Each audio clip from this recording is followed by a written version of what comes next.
The member for Waite. Thank you very much, Mr Speaker. My question is to the Minister for Environment and Water. Will the state government commit to recognising the Adelaide Parklands as a state heritage area, and if not, why not?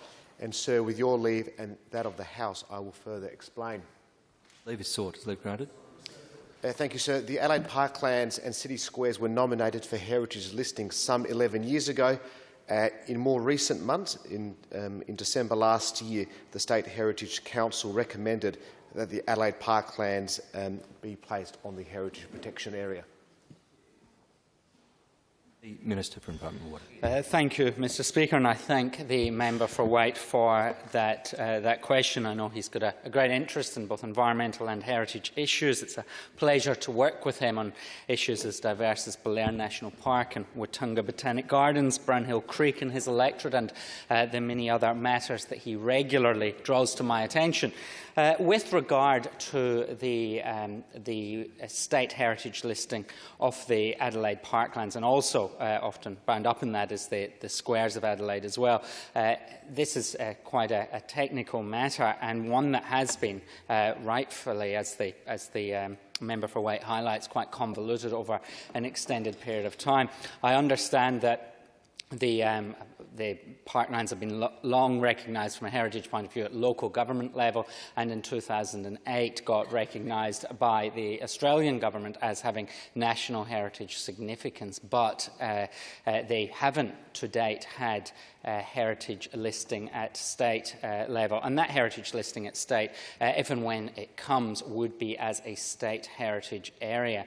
Now, one of the challenges here is that in order to get state heritage area listing, that would require an amendment approved by the Minister for Planning under the Council's development plan.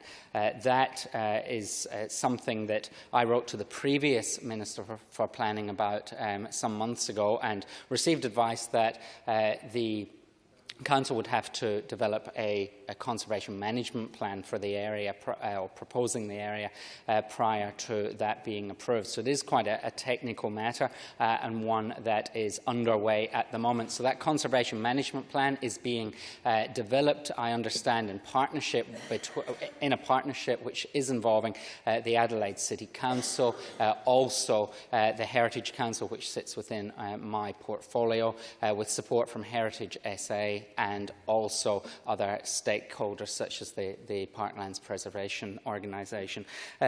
This work in progress will progress, and I am sure will be completed in the coming months. It is a slow process. It requires a significant body of evidence to be put together, but I do understand there have been a lot of studies undertaken over an extended period of time that can be used to inform that conservation management plan.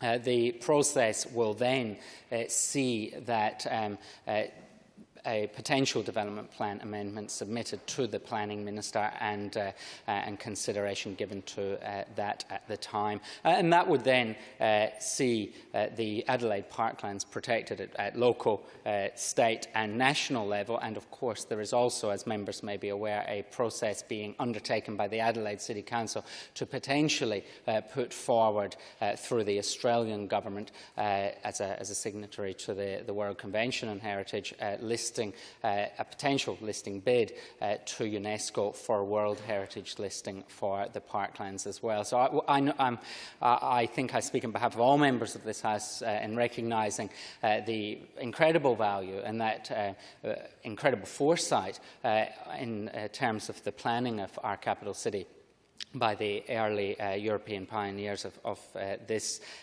state, and in creating those parklands they have left us with an immense legacy, and one that is worth protecting. The state government is certainly committed to that and is working through that very technical process that I just outlined.